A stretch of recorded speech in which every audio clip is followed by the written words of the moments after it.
눈이 오는 것도 그렇잖아요. 어떤 사람들은 눈 오는 거 굉장히 좋아해요. 어떤 사람들은 눈 오는 거 별로 안 좋아하죠. 저는 어릴 때는 제가 살던 곳이 눈이 잘 안 오니까 가끔 눈이 오면 너무 좋았어요. 막 뛰어나와가지고 막 너무 신나게 놀고 막 그랬는데 나중에 이제 눈이 많이 오는 곳에서 몇 년을 살아본 적이 있거든요. 진짜 눈이 많이 오는 곳에서. 그냥 겨울 내내 항상 눈이 쌓여있는 곳에서 몇 년 살고 나니까 눈이 너무 지긋지긋해가지고 이제는 눈이 온다 그러면 좋은 마음이 안 생겨요. 그냥 어우 저거 어떻게 치우지 이런 생각부터 먼저 하게 되지. 굉장히 현실적인 것들을 그런 걸 많이 이제 경험을 하다 보니까 좋고 뭐 이런 느낌보다는 저거 어떡하지? 청소 어떻게 다 치우지? 뭐 눈 오고 난 다음 너무 지저분해지는 거 어떡하지? 이런 생각부터 먼저 드는 거예요. 눈은 그냥 눈일 뿐인데 어떤 사람은 눈 오는 것에 대해서 막 되게 즐거워하고 행복해하고 어떤 사람들은 마음이 별로 안 좋아하고 다 다른 것이에요. 각자 다 자기가 가지고 있는 어떤 체험을 통해서 일어나는 그런 어떤 관념들이 있는 것이잖아요. 생각이 있는 것이고 고정된 어떤 것들이 다 있게 마련이고 그것에 따라서 우리가 좋고 나쁨으로 이제 판단을 하는 것이죠. 추운 건 그냥 추운 걸 뿐이고 더운 건 그냥 더운 것일 뿐인데 우리는 추울 때도 더울 때도 화가 나요. 그죠? 너무 더워도 막 화가 나고 너무 추워도 막 화가 나는 거예요. 추운 것은 추운 것일 뿐인데 더운 것은 더운 것일 뿐이고 그걸 내가 어떻게 할 수 있는 것도 아니고 그냥 날씨가 그런 것을 어떻게 하겠어요. 그죠? 근데 우리는 그 모든 것들에 대해서 화가 날 준비가 되어 있어요. 항상. 그리고 실제로 화를 내고 있습니다. 요즘 많이 춥잖아요. 여기 밀양도 내일 뭐 영하 한 12도 이렇게까지 내려간다고 하는데 이렇게 추운 날 밖에 나가면 특히 저희는 바람이 많이 불거든요. 골바람이 겨울에.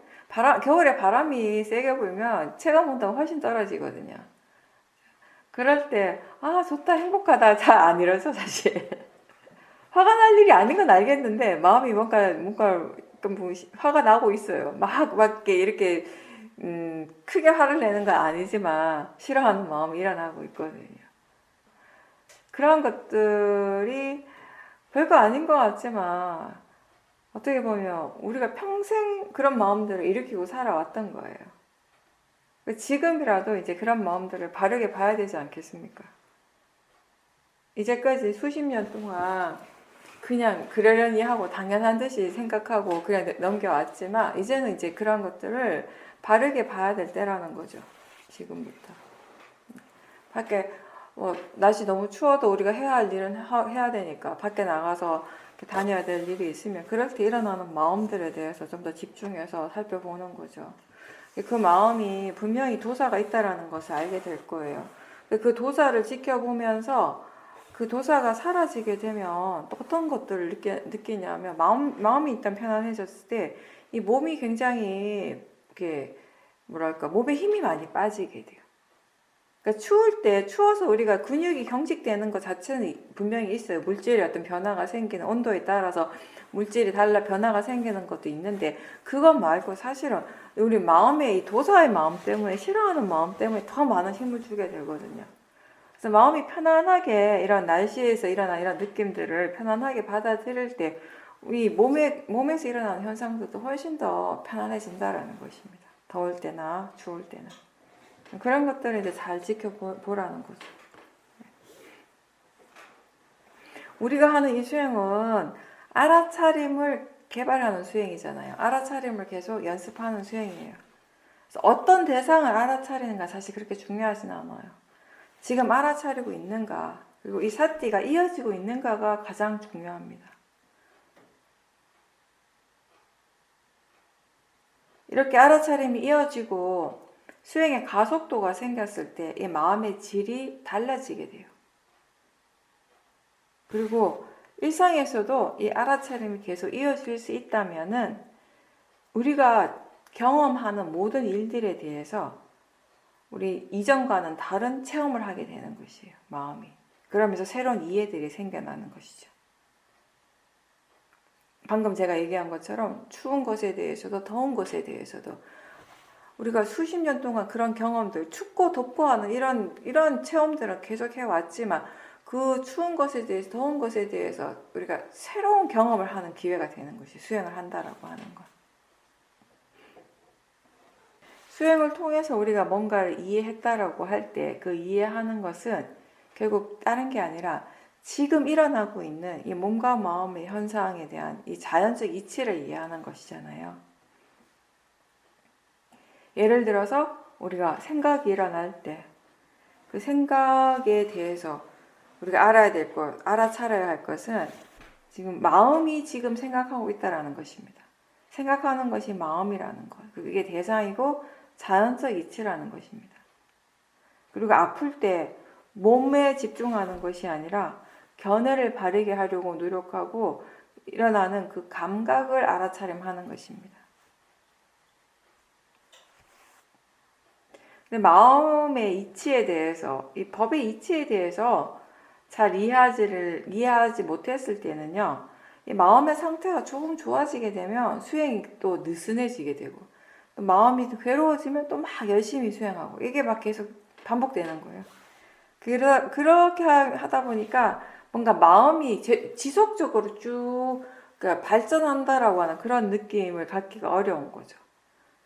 마음의 질이 좀 좋아졌다가 또 멈추고 또 어느 정도 또 퇴보하게 되고 또 좀 좋아지는가 싶으면 또 수행하는 마음이 느슨해져가지고 게을러져가지고 또 마음이 뒤처지게 되고 퇴보하게 되고 우리에게 일어나는 마음, 이 비파사나 수행에서 일어나는 모든 마음들은 결국 이게 항상한 것이 아니라 조건 지어져서 일어나는 것이기 때문에 그리고 어떤 마음가짐으로 어떤 상태로 수행에 임하는가에 따라서 마음의 질이 계속 들쑥날쑥한다는 거죠.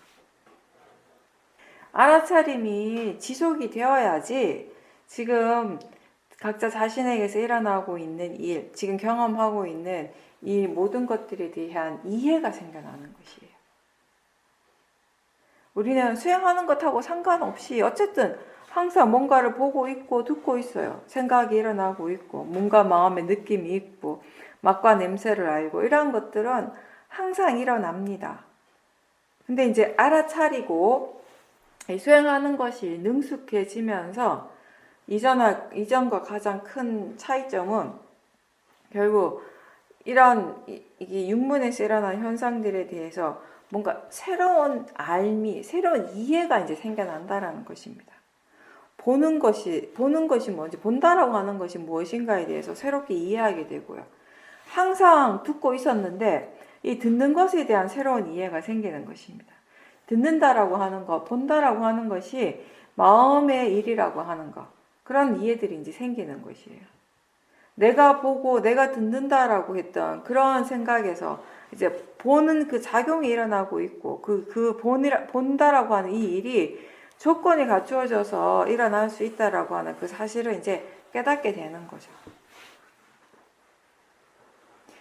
나라고 하는 생각, 이 나라고 하는 이런 관념이 약해지고 때로는 이러한 관념이 전혀 없이 그냥 일어나는 그 작용 그 자체를 있는 그대로 알게 된다는 것입니다. 그게 우리가 이 수행을 통해서 얻어지는 어떤 결과라고 할 수 있죠. 법을 이해한다라고 하는 것은 표면적으로 드러나는 그 현상 그 자체보다는 그런 현상들의 공통적으로 작용하고 있는 이치를 이해하는 것이라고 했어요. 모든 현상들의 그 기저에 그 밑에 깔려있는 그 현상들이 일어나게 하는 그 이치를, 그 법칙을 이해하는 것인 거죠. 그리고 그 이치는 내가 껴고 있고 지금 알고 있는 이것에만, 이 현상에만 적용되는 것이 아니라 다른 모든 현상들에도 적용이 되는 것입니다. 그래서 우리는 각자 자신의 마음을 지켜보는데 그걸 통해서 얻어진 이 지혜가 다른 사람의 마음을 이해하는 데도 적용이 된다는 것입니다. 그렇게 해서 사무량심이 개발이 되는 것이에요.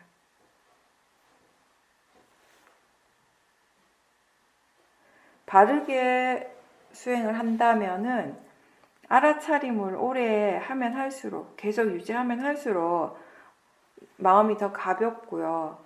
더 뭔가 이렇게 자유로워집니다. 수행을 하면 할수록 마음의 힘이 더 생기는 거죠. 그걸 이제 수행자가 분명히 느끼죠. 근데 수행을 하면 할수록 더 피곤하다면, 자꾸 더 피곤해진다면 뭔가 지금 수행을 잘못하고 있는 것이에요. 힘을 너무 많이 주니까 힘든 거거든요.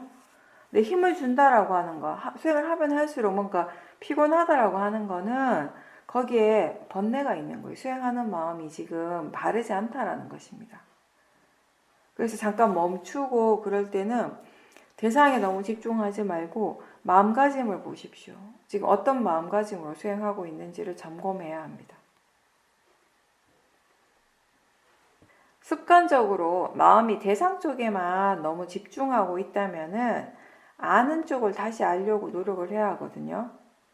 지금 알고 있는 것을 좀 더 떨어져서 봐야 되는 것이에요. 이 안다라고 하는 이 아는 성질은 대상과 항상 함께 있죠. 근데 그걸 다시 아는 거죠. 서로 붙어서 항상 함께 일어나는데 아는 것과 대상은 그 성질이 다른 거예요. 근데 아는 것은 대상이 있기 때문에 일어나는 것이에요. 이 안다라고 하는 이 아는 성질은 대상이 없으면 일어날 수가 없어요. 근데 마찬가지로 대상 또한 이 아는 성질이 없으면 일어날 수가 없는 것이죠. 아는 것을 다시 알 때 우리가 더 잘 볼 수 있고 더 확실하게 알게 됩니다. 그렇게 알 때 지혜가 일어날 수 있습니다. 근데 그렇다고 해서 억지로 그걸 찾아서 그렇게 알려고 애쓰지는 마십시오. 다만 지금 사띠가 있는가, 사띠 있다라는 것을 분명하게 아는가, 확실하게 아는가라고 그렇게 한번 확인해 보십시오.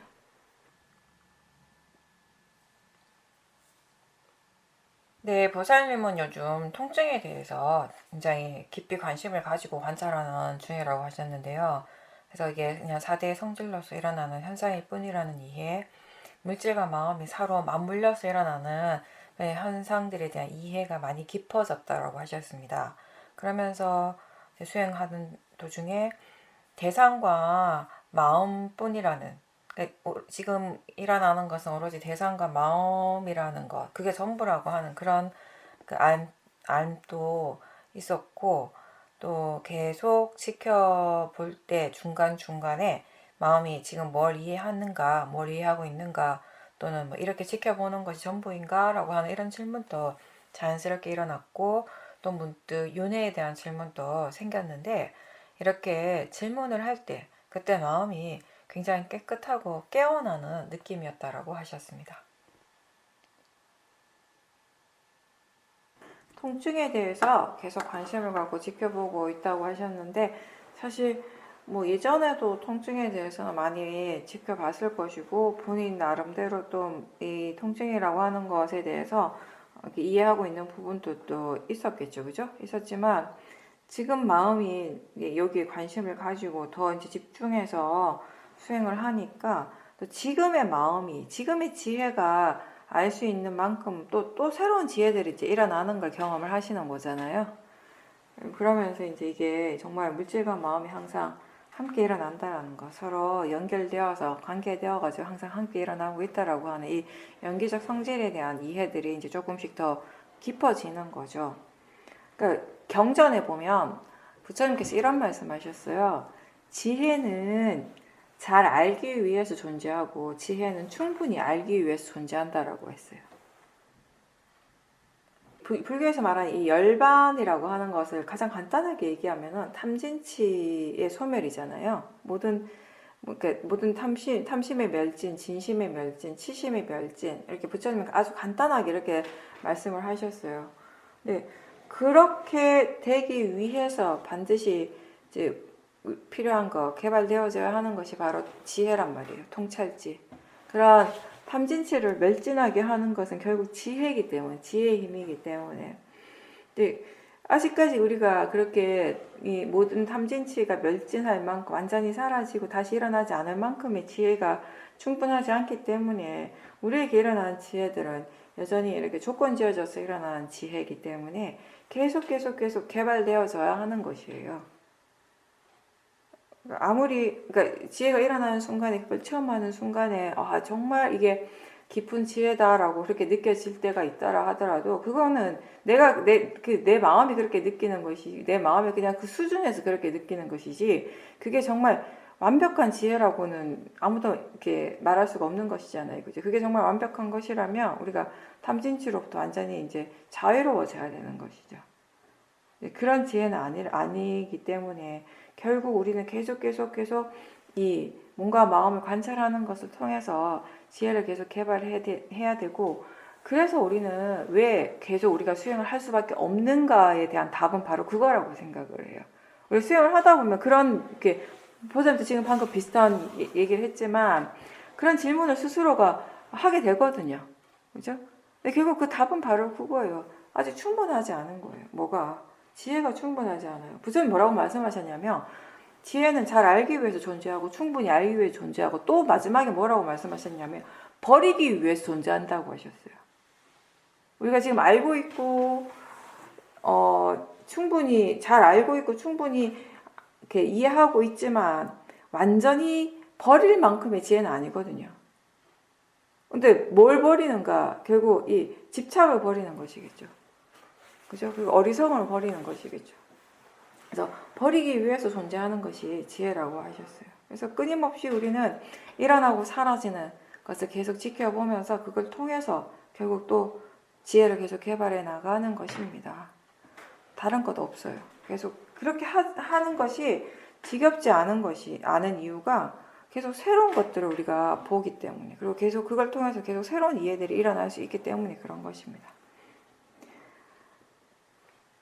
내가 그러니까 보살님 말씀하시기를 끊임없이 일어나고 사라지고 하는 그런 과정들을 지켜보면서 아무 쓸모 없다라고 하는 그런 생각을 하셨다고 했는데 그게 결국 내가 뭔가 거기에서 그렇게 일어나는 그 과정 속에서 내가 뭔가를 하고자 하는 마음, 또 어떻게 되고자 하는 그런 마음들이 아무런 쓸모가 없다라고 그렇게 느꼈을 거라고 저는 그런 식으로 이제 이해를 하는데요.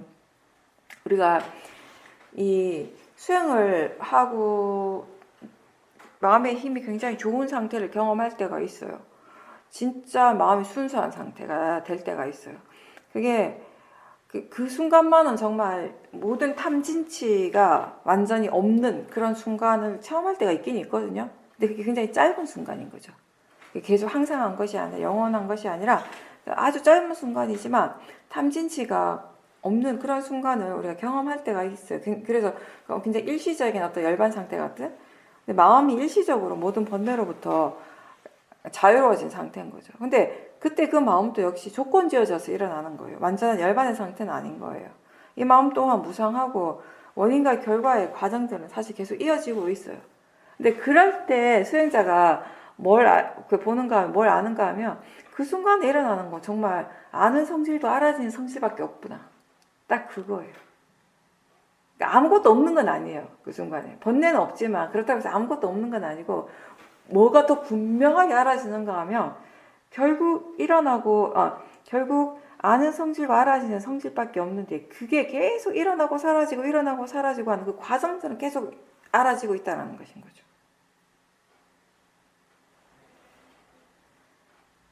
우리가 어떤 표면적인 그게 드러나는 부분에서 보면 이 많은 마음들이 이렇게 물질을 일으켜요. 물질이 일어나는데 원인이 되는 것이 마음이잖아요. 그죠?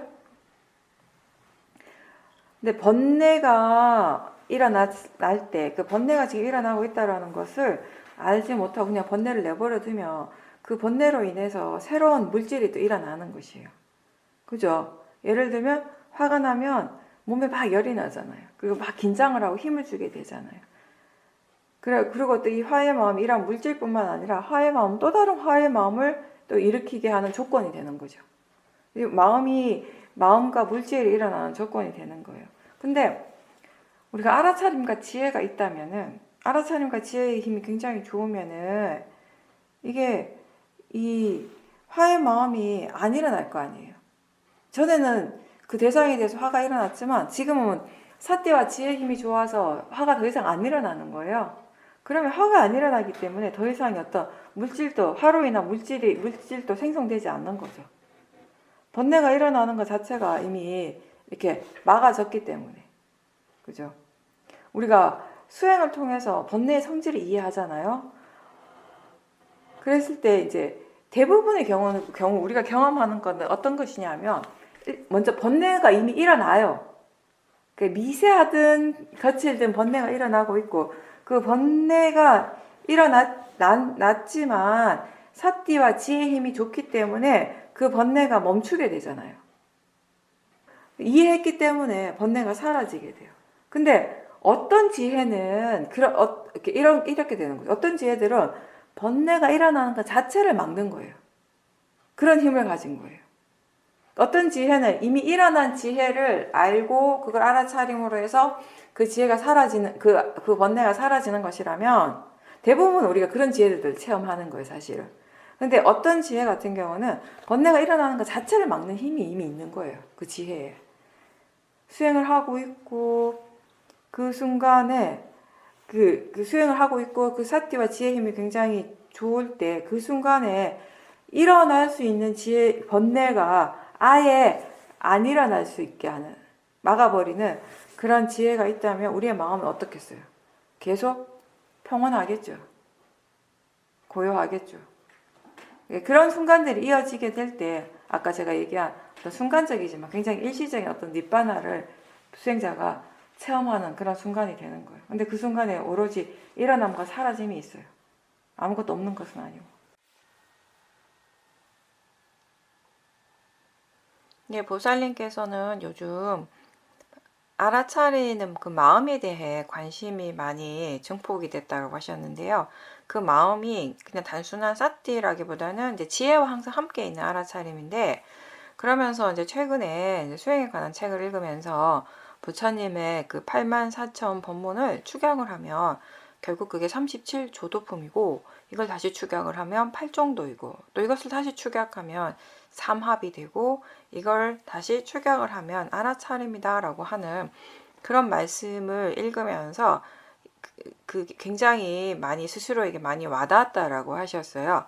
요즘은 마음이 스스로 알아차림에 대해서 관심을 많이 가지고 동시에 알아차림을 당긴다라는 느낌이 있다라고 하셨어요. 항상 알아차림이 있도록 마음이 그 알아차림을 끌어오고 있다라는, 당긴다라는 그런 느낌을 가지면서 수행을 하니까 어느 순간부터는 자신의 몸과 마음에서 이 사띠가 항상 놀고 있다는 그런 느낌을 가진다고 하셨습니다. 그리고 그와 동시에 항상 현재로 돌아오는 그런 마음의 에너지가 있다라고 하셨는데요. 그러니까 요즘은 이제 마음이 항상 여유롭고 예전보다 훨씬 더 이렇게 자유로운 그런 상태가 유지가 된다라고 하셨습니다. 네, 그건 굉장히 좋은 올바른 마음의 방향성이죠. 수행하는 마음에. 왜냐하면 사실은 그게 전부예요. 우리 보사님 지금 말씀하신 것처럼 우리가 하고 있는 게 뭔가 되게 뭐가 이것저것 많은 것 같기도 하고 정보도 많고 어떻게 뭐 특별한 것 같기도 하고 하지만 사실은 지금 말씀하신 거 그게 전부인데요. 계속 우리가 법문을 할 때도 알아차림에 대한 얘기를 계속 하잖아요. 그죠? 이건 알아차림에서 시작해서 지혜로서 이제 끝이 나는 건데, 근데 처음에 우리가 알아차림을 얘기를 할 때 사띠가 있도록 노력하라고 처음 수행하는 사람들한테 알아차림 하고 계속 알아차림 강조하는 그 알아차림과 수행이 이제 어느 정도 지속이 되고 수행을 할 줄 아는 사람들, 오력의 힘이 충분히 갖춰진 사람들에게 알아차림 얘기하는 것하고 사실 그 알아차림의 질이 굉장히 달라요. 무슨 말인가 하면 처음에 말하는 알아차림은 진짜 우리가 얘기하는 사띠 하는 그 자체라면 우리가 수행을 할 줄 알게 되었을 때 지금 보살님이 얘기하는 그 알아차림은 그 오력이 다 포함되어 있는 그 마음을 얘기를 하는 거예요.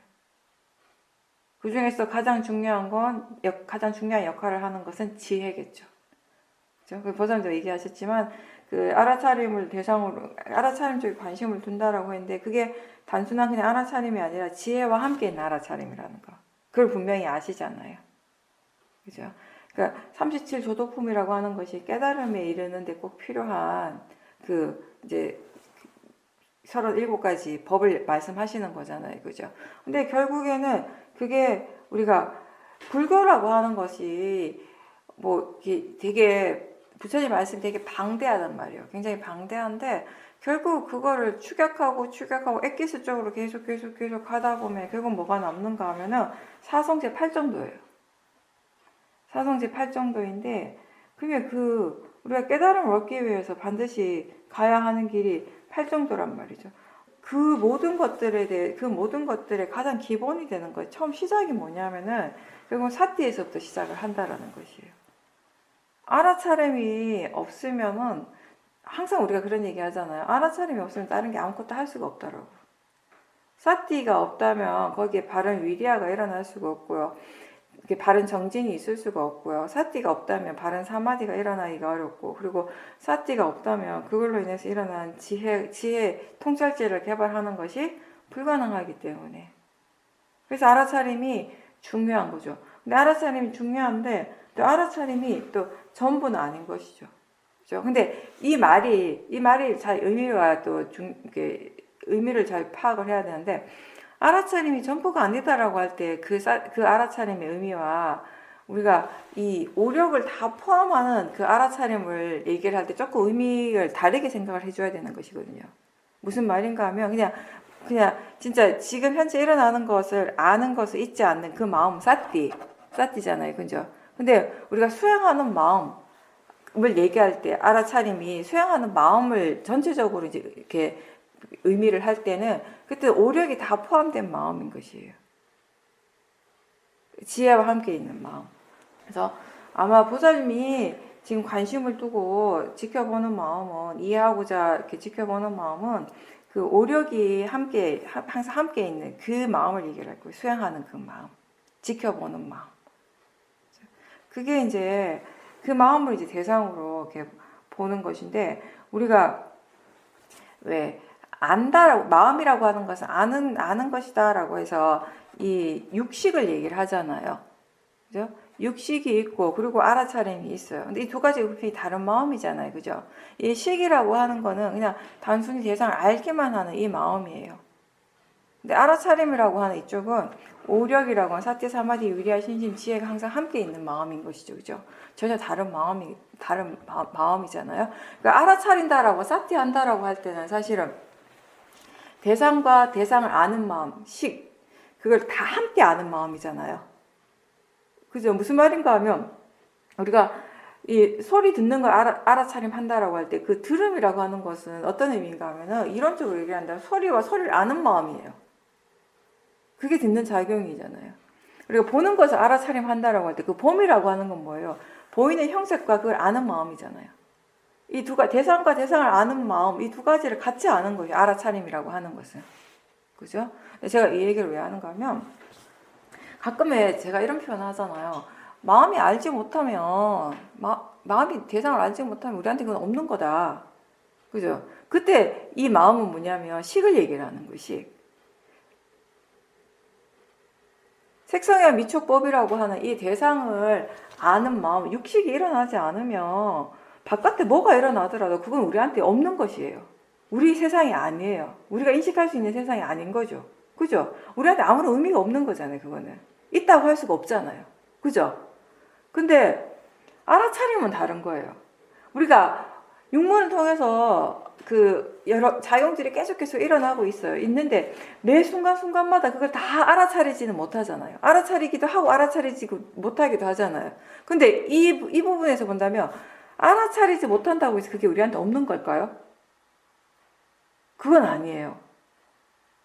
작용은 이미 일어났단 말이에요. 이미 일어났고 내가 알아차리지 못한다고 해서 그게 우리의 뭔가 마음에 영향을 안 미치는 건 아니에요. 없는 것은 아니에요. 무슨 말인가 하면 뭔가를 우리가 보고 있어요. 근데 보고 있다라고 하는 그 자체를 알아차리지 못한단 말이에요. 그러면 어떤 일이 일어나요? 보는 것을 통해서 번뇌가 일어나죠. 대부분의 경우. 뭔가 소리가 분명히 들리고 있는데 듣고 있다라고 하는 그 자체를 알아차리지 못하고 그냥 딴 생각하고 막 있다가 보면 그 듣는 것을 통해서 소리에 대해서 우리의 마음이 탐심이나 진심 이런 것들이 일어나게 되죠. 그래서 알아차리지 못했다고 해서 없는 것이 아니라는 거예요. 알아차리지 못해도 일어날 것은 일어나고 그 작용들의 결과물들은 계속 또 우리에게 영향을 주는 것이에요. 그죠? 반대로 우리가 알아차림 하게 된다면 어떻게 돼요? 소리를 단지 소리로서 알고, 보이는 것을 단지 보이는 것으로 알고, 느낌을 단지 느낌으로서, 마음의 작용으로서, 바른 견해로서 알아차림하게 된다면 그것의 결과로서 느낌이나 소리에 대해서 번뇌 없이 우리가 듣고 느끼게 되는 것이에요. 전혀 다른 결과가 오는 것이 알아차리는가 알아차리지 못하는가에 따라서 전혀 다른 결과가 오는 것이. 그래서 우리한테 이 알아차림이 굉장히 중요한 것이거든요. 중요한 것이고, 이 시기라고 하는 것은 내가 노력을 한다고 해서 이걸 개발할 수 있는 마음이 아니에요. 이 아는 마음, 대상을 아는 마음. 그냥 일어나는 마음이 그냥 말 그대로 작용적인 부분이니까 이거는. 근데 알아차리는 마음은 좀 다르죠. 우리가 지금 수행을 하려고 노력하는 건 뭐예요? 더 많이, 더 자주 알아차리려고 노력하는 것이고, 이 알아차리는 마음의 힘을 더 좋게 하려고 노력하는 일이 수행이잖아요. 왜 그렇게 하겠어요? 그렇게 했을 때 우리 자신에게 훨씬 더 이익된 결과가 분명히 일어나니까, 우리가 누구나 다 그걸 체험을 하니까 우리가 알아차리려고 노력을 하는 것이에요. 그렇죠? 근데 이 알아차리려고 하는 이 노력이 더 자연스럽게, 그리고 항상 있으려면은 이 알아차림의 이익에 대해서 우리가 충분히 이해를 해야 돼요. 알아차리는 이 마음 자체에 대한 이해가 필요하다는 것이에요. 그래서 수행이 어느 정도 될 때, 진행이 되고 마음을 대상으로 충분히 볼 수 있는 그런 힘이 생겼을 때 우리가 이 관심을 대상이 아니라 수행하는 마음 쪽에 돌리라고 계속 얘기를 하는 거예요. 수행하는 마음을 이해하는 것이 다른 어떠한 것보다 중요한 것이 되는 거예요. 그렇게 했을 때 수행하는 마음을 대상으로 볼 때 우리가 이 법을 이해하는 이러한 통찰지도 생기게 되는 것이고요. 왜냐하면 수행하는 마음 쪽에 관심을 두지 않으면 결국 마음은 어느 쪽에 가 있겠어요? 대상 쪽에 가게 되거든요. 대상에 집중하면 집중할수록 우리가 통찰지가 개발되기보다는 번뇌가 일어날 확률이 더 많죠. 그건 우리가 지금까지 수행을 통해서 많이 경험을 했어요. 어쨌든 대상이라고 하는 것은 대상에 빨아맞다는 알아지는 성질 그 자체이긴 하지만, 이 대상이라고 하는 것은 결국 눈으로 보이는 것이고 들리는 것이고 느껴지는 것이고 맛과 냄새로서 알아지는 것들이기 때문에 그 자체가 가지고 있는 우리에게 이미 익숙한 관념들이 너무 많은 것이에요. 우리가 이미 뭔가 이렇게 정해놓은 것들이 너무 많은 거예요. 그러다 보니까 이 마음이 아니라 대상 쪽에만 너무 집중을 하다 보면은 결국 지금까지 습관적으로 우리에게 일어났던, 그냥 패턴적으로 일어났던 그런 번뇌들이 여전히 반복이 되는 것이거든요. 그래서 수행하는 마음 쪽에 관심을 두라고 얘기를 하는 거예요. 수행하는 마음 쪽에 관심을 둘 때, 아까 법문할 때 제가 얘기했지만 이 마음은 이미 대상과 함께 일어나고 있어요. 알아차림과 대상은 항상 함께 있어요. 아는 마음과 대상은 색소성 미촉법이라고 하는 이 대상이 항상 함께 일어나고 있고요. 그리고 알아차림을 알 때 이 알아차림의 대상도 항상 함께 일어나고 있어요. 보고 듣고 느끼고 생각하는 이 마음들이 항상 함께 일어나고 있는 것이에요. 그래서 아는 쪽에 관심을 둘 때, 그게 시기든 알아차림이든 우리가 아는 쪽에 관심을 둘 때 대상은 이미 함께 있어요. 붙어 있어요. 붙어 있는데 계속 우리가 수행을 하고 이제 계속 이 마음을 개발하고 지혜가 일어나다 보면은 이 두 가지가 다르다라는 것을 이제 언젠가 알게 되는 거죠. 분명하게 느끼게 되는 거죠. 아는 성질과 알아지는 성질로서 분명히 다르다라는 것을 이제 이해하게 되는 것이죠. 이렇게 이해하게 되면요, 이다음부터는 수행하는 것 자체가 굉장히 편안해집니다. 자연스러워지게 돼요. 내가 굳이 이 아는 쪽에 더 관심을 두고 알아차리는 마음에 더 관심을 두려고 막 내가 애를 쓰지 않아도 마음이 이미 알고 있어요. 지금 대상과 그 대상을 알아차리는 마음을 다 보고 있다라는 것을 뒤에 수행하고 있는 이 마음이 이미 알고 있다라는 것이에요. 그러니까 처음에 알아차림은 육문 안입이 설신위에서 일어나는 이 육문에서 작용들을 알아차리는 그 수행하는 마음이었다면, 그 뒤에 다시 일어나는 마음은 뭐냐면 이 대상과 알아차림 전체를 다시 대상으로 하는 또 다른 알아차림이 일어나는 것이에요. 이런 식으로 마음이 계속 일어나는 것이거든요.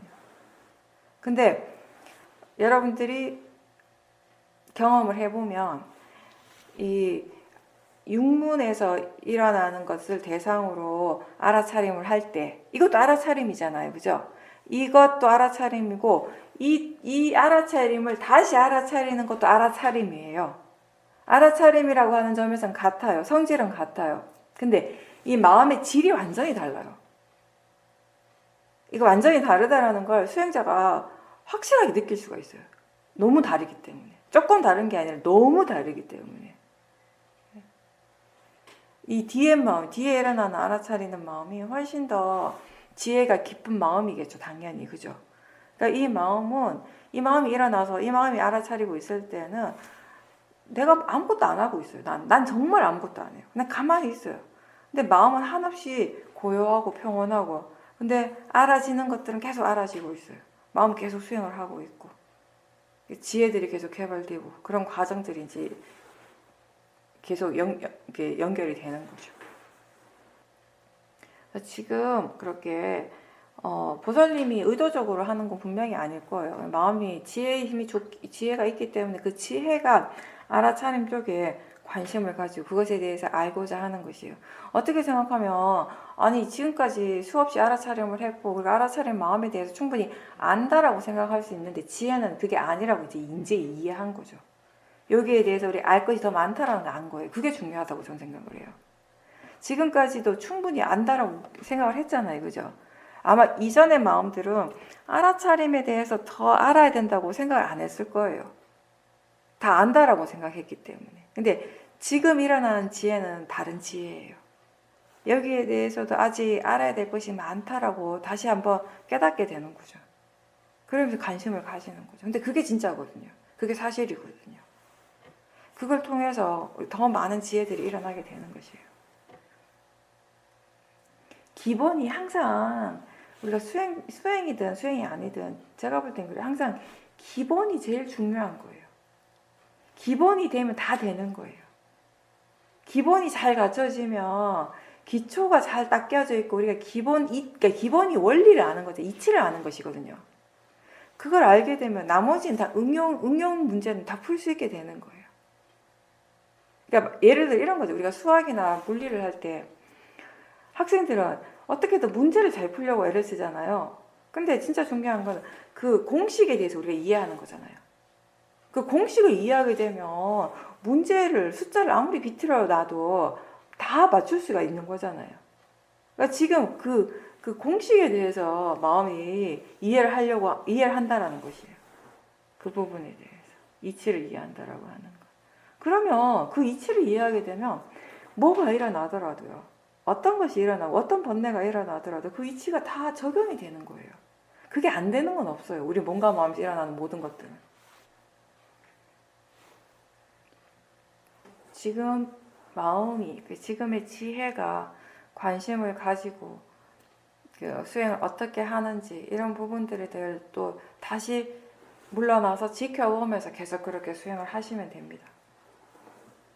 계속해서 그렇게 물러나는 거예요. 지혜는. 끝없이 물러나요. 한 번, 두 번 물러났다고 해서 전부가 다가 아니라 계속 물러나요. 계속 지혜가 일어나면. 마음이라고 하는 건 끝이 없는 거예요. 한정이 없어요. 무한대로 계속.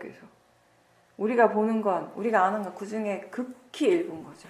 근데 그 극히 일부 중에서도 조금만 더 물러나도요. 우리의 마음의 질이 완전 달라지게 돼요. 그걸 본다면, 그런 체험을 바탕으로 해서 본다면 열반이라고 하는 건 상상을 못 하는 거예요. 우리가 생각을 하려고 하는 자체를 하지 말아야 돼요, 사실.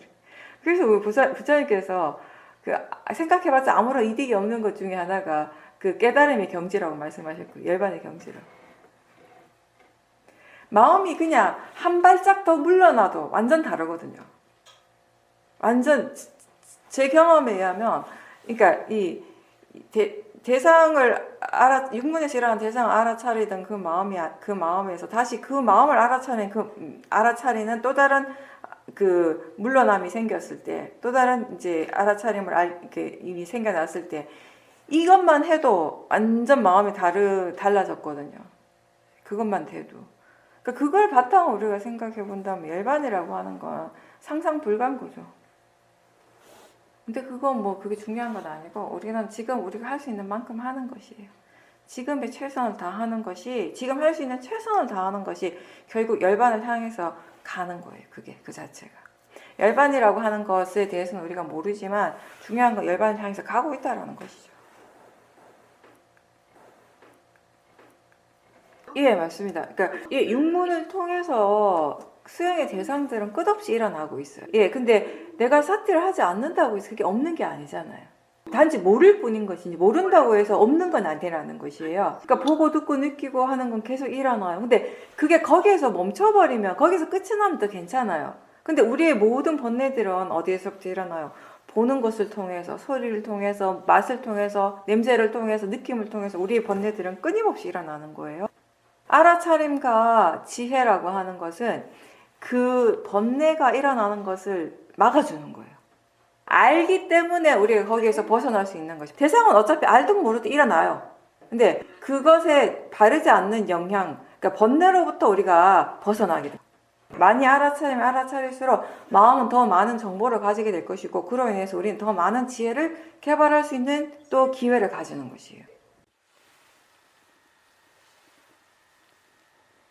네, 보살님께서는 본인하고 관계가 전혀 없는 소리, 뭐 바깥에서 나오는 소음이라든지 그런 소리들에 대해서는 그냥 이건 소리일 뿐이다 라고 하는 것이 가능한데, 그냥 그렇게 받아들여지는데, 나하고 뭔가 이렇게 관계가 있는 사람들, 가족이라든지 어떤 친밀한 그런 관계 속에 있는 사람들과 대화를 할 때 소리는 그냥 단지 소리일 뿐이다 라고 그렇게 안다면은 그건 내용을 다 무시하는 것이 아닌가라고 질문하셨습니다. 나중에 정말 수행이 잘 돼가지고 마음이 100% 그런 식으로 이제 이해한다면은, 그렇게 됐을 때 우리의 인간관계가 다 단절되어지는 것이 아닌가라고 그렇게 질문하셨습니다. 우리가 소리는 단지 소리일 뿐이다라고 하는 것은 그 소리 자체를 막는 것이 아니에요. 소리를 막는 일이에요. 소리를 어떻게 막겠어요, 그죠? 소리는 못 막아요. 제가 아까도 얘기했듯이 우리가 알아차리든 못 알아차리든 대상이 일어나는 거는 어떻게 할 수가 없는 거예요. 그 소리 자체를 막기 위해서 소리는 단지 소리일 뿐이다라고 얘기하는 것이 아니라, 그 소리로 인해서 일어나는 번뇌를 막는 장치예요, 그게. 알아차림이라고 하는 것은 그런 단절이 아니에요. 우리가 이 위파사나 수행의 장점 중에 하나가 뭐냐 하면, 일상의 삶을 살아가면서도 충분히 수행을 할 수 있다라는 점이거든요. 그러니까 이게 우리 마음에서 일어나는 것들은 관념과 실제, 이 두 가지로 나눠지잖아요, 그죠? 관념과 실제가 두 가지로 함께 나눠지는데, 지금까지 우리에게 많은 번뇌들이 일어났던 주된 원인은 뭐냐면, 그러니까 실제 하는 부분들을 모르고 관념에 너무 치우쳐져 있었기 때문이에요. 그래서 이게 그냥 소리는 단지 소리일 뿐이다라고 일깨워줌으로 해서 이 마음이 너무 관념적인 내용이 너무 이렇게 100% 거기에 몰입하지 않도록, 빠지지 않도록 얘기를 하는 것이지, 관념은 반드시 필요한 거예요. 그러니까 보살님이처럼 말씀하신다면 관념 자체가 사라진다라는 것인데, 그렇다고 해서 이게 우리가 위파사나 수행을 통해서 지혜의 힘이 정말 좋아진다 하더라도 관념이 사라지진 않아요. 관념이 안 일어나진 않아요. 관념 반드시 일어나요. 관념이 일어난다라고 하는 말은 뭐냐면, 지금 이 일이 어떤 식으로 벌어지고 있고, 이 사람과 나의 관계가 어떤 식으로 일어나고 있고, 이 대화가 어떻게 진행되고 있는지 마음 다 알고 있어요. 알고 있지만, 그렇지만 그 내용도 알아야 될 것은 반드시 다 알죠. 반드시 다 알지만 그 내용을 받아들이는 마음이, 그 내용을 듣고 있는 그 마음이 번뇌 없이 듣는 것이에요. 근데 가끔 사람들이 착각하는 것 중에, 잘못 이해하는 것 중에 하나가 뭐냐면, 우리가 세상을 살아가는 데 있어서 번뇌 없이 어떻게 살아갈 수 있는가, 이 부분에 대해서 걱정을 해요. 번뇌가 없다면 아무것도 못하는 것이 아닌가라고 생각할 수 있어요. 왜냐하면 그것도 너무 당연한 것이 우리는 지금까지 살아온 우리가 지금까지 우리를 이렇게 그 살아오게 한 어떤 가장 강력한 힘이 번뇌니까요. 강력한 원동력, 우리를 지금 이렇게 이 자리에 있게 한 가장 큰 원동력이 뭐라고 생각하세요?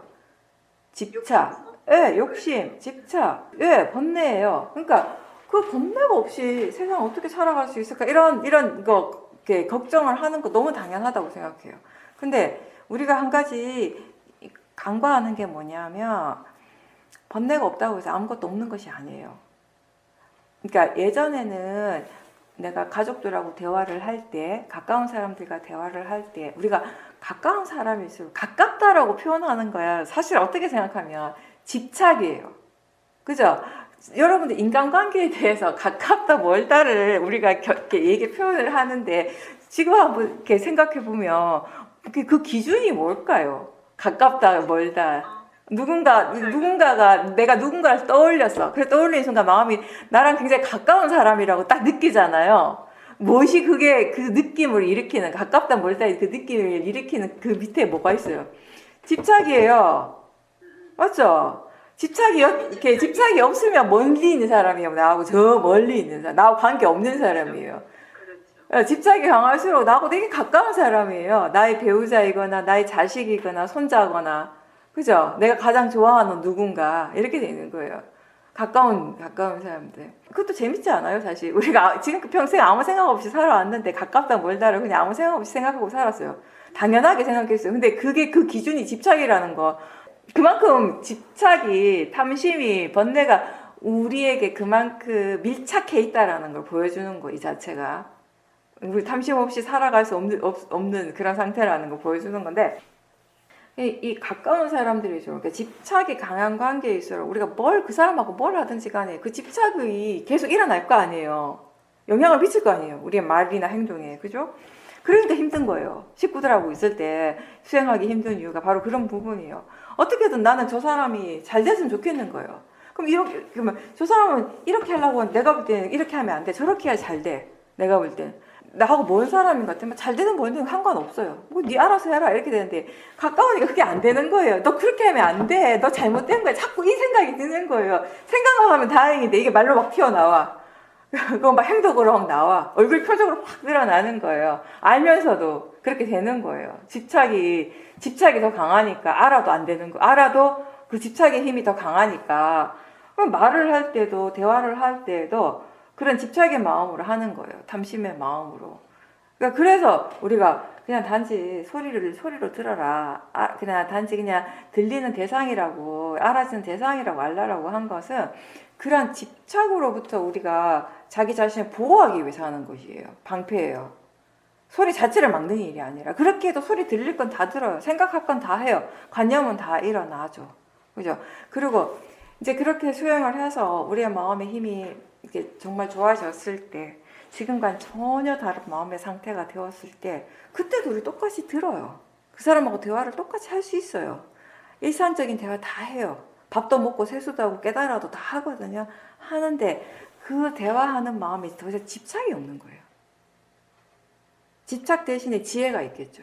거기에는. 그 밑바탕에 그 대화를 하는 그 밑바탕에 그 마음의 질이 완전히 달라진 거지. 그렇다라고 해서 대화 자체가 안 되는 것은 아니에요. 모든 것이 그렇게 이 관념적인 것들이 다 멈춰버리는 것은 절대 아니에요. 그렇다면 부처님께서 법문을 못 하셨죠. 실제로 그렇다면. 그죠? 관념적인 것들을 전혀 우리가 일으킬 수가 없다면, 생각할 수조차 없다면 부처님께서 법문을 어떻게 하셨겠어요? 깨달으신 분들도 관념은 여전히 일어나요. 근데 그게 관념이라는 것 분명히 알고, 그리고 어떤 말을 하든 지금 무슨 마음으로 하고 있는가를 분명하게 알고, 그게 지혜가 아니라면 말을 안 하는 거죠. 정말 지혜로운 사람이라면. 근데 이제 우리는 그렇게까지는 잘 안 되니까 최대한 우리의 마음을 알아차림하고, 어떤 마음을 이렇게 대화를 하려고 말을 하고 있는지를 알아차리면서 말을 하라고 하는 것이고요. 그렇게 할 때 이게 알아차림이 잘 되면 다행인데, 이게 잘 안 될 때도 많잖아요. 번뇌가 일어날 때가 많잖아요. 그죠? 그럴 때 그 번뇌로부터 우리를 보호하기 위해서 이건 그냥 대상이야. 이건 그냥 소리일 뿐이야. 이렇게 일깨워주는 일을 하는 거예요. 그죠?